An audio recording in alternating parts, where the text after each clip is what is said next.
I know the eye in the pyramid is missing, but that still really reminds me of some Illuminati shit.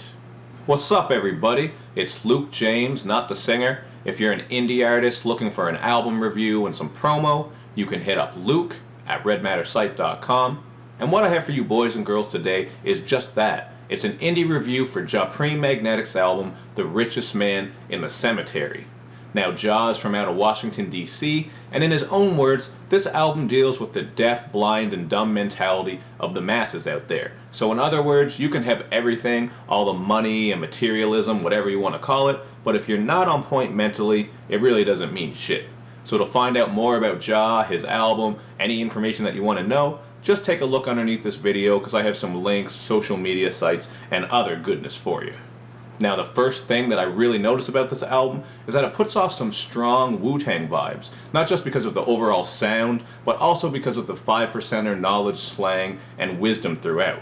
There's just a lot of classic hip-hop sounding production on here with hard-hitting drums and great samples, and I think the production on here is actually one of the strongest points.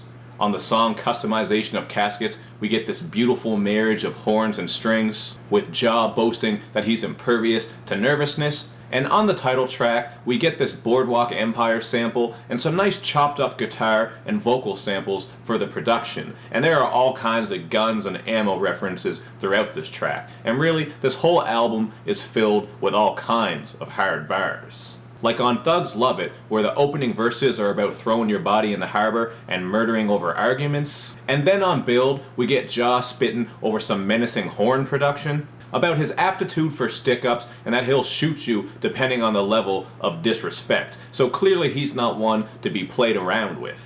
And this album is just grimy in nature. I mean, there's a song called Firearm on the dresser, which is an ode to, obviously, the gun on the dresser, much like Nas's song Represent. And on 70K, Ja says that he's putting in work and will make the Desert Eagle fly through your shirt, while also reminding us that he did this whole project without guest features and appearances, unless you want to count the various strains of reefers that he took part in while he was putting this shit together. But one of the lines that I like the best comes on Cemeteries Don't Care, where Ja simply states that cemeteries don't care if you're the richest man in the world, because that ties together his whole idea for this project. Doesn't matter how much shit you have, because at the end of the day, you can't take it with you and you're gone. So in between all the hard bars and thug type shit, there are some gems sprinkled throughout here, and that helps keep things just a little bit more interesting. Now, I didn't find any of these tracks to be all out awful, but Diamonds in My Golden Urn was a little bit dull and repetitive to me, so I didn't really like that one much at all. But in spite of that, I give this one a 3.5 out of 5, because even though there's nothing here that's really new and creative, I think it really sounds dope and it came together well, and I really think that the hip-hop fanatics and boom-bap junkies will love this one. So kinda like I alluded to earlier, if you like some of that classic shit like Wu-Tang, I think you'll really like this one a lot, and you'll want to check it out.